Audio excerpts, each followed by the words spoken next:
Pemirsa, terima kasih Anda masih tetap setia bersama kami di Seputar Aceh.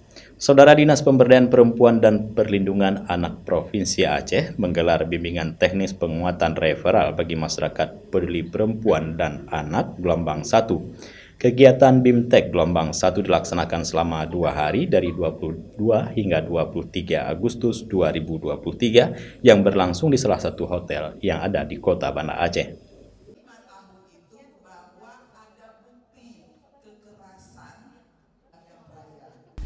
Bimbingan teknik penguatan referal bagi masyarakat peduli perempuan dan anak gelombang 1 ini dibuka langsung oleh Wakil Ketua DPR Aceh, Dr. Teguh Raja Kemangan, SH.MH, yang berlangsung di salah satu hotel di Kota Banda Aceh pada Selasa 22 Agustus 2023. Wakil Ketua DPR Aceh, Dr. Teguh Raja Kemangan, SH.MH, dalam sambutannya mengatakan pentingnya peran perempuan dalam segala hal, termasuk bidang pencalekan yang mana 30% harus ada keterwakilan kaum perempuan.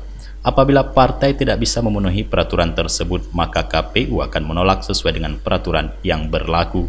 Selain itu, Teguh Kemangan juga menambahkan pentingnya peran legislatif dalam mendorong tata kelola pemerintahan untuk perlindungan perempuan dan anak dari tindakan kekerasan berbasis gender.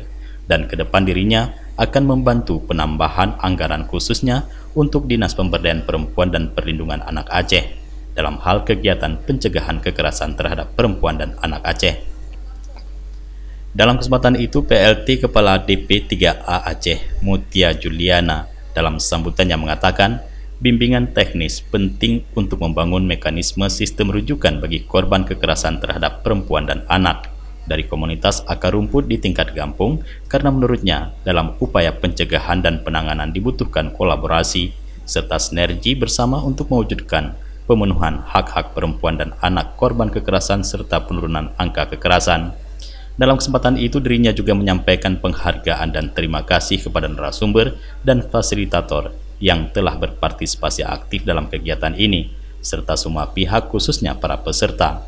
Diharapkan melalui kegiatan bimbingan teknis ini dapat membuka wawasan terhadap kekerasan berbasis gender dan menjadi titik baru bagi semua masyarakat untuk dapat berbicara dan berani melaporkan setiap kasus kekerasan yang terjadi baik pada diri sendiri maupun lingkungan sekitar. Sementara itu, PLT Kabid Perlindungan Perempuan dan Anak DP3A Aceh, Tiara Sutari, mengatakan BIMTEK ini akan dilaksanakan 2 gelombang dengan jumlah peserta sekitar 140 orang yang berasal dari Kabupaten Nagan Raya dengan menghadirkan narasumber dari DP3 Aceh, Legislatif, dan LSM. BIMTEK ini bertujuan untuk mengajak masyarakat peduli terhadap isu perlindungan perempuan dan anak. Melalui BIMTEK ini, peserta nantinya bisa menjadi aktor pelopor dan pelapor dalam perlindungan perempuan dan anak. Kita berharap peserta yang kita latih pada hari ini mampu menjadi aktor sebagai pelopor dan pelapor dari perlindungan perempuan dan anak, dan juga bagaimana sistem mekanisme rujukannya mereka bisa paham, dan juga mungkin untuk advokasi anggaran gampung ya, supaya ada untuk terkait isu perlindungan perempuan dan anak itu. Dari Banda Aceh, Tim Liputan Aceh TV melaporkan.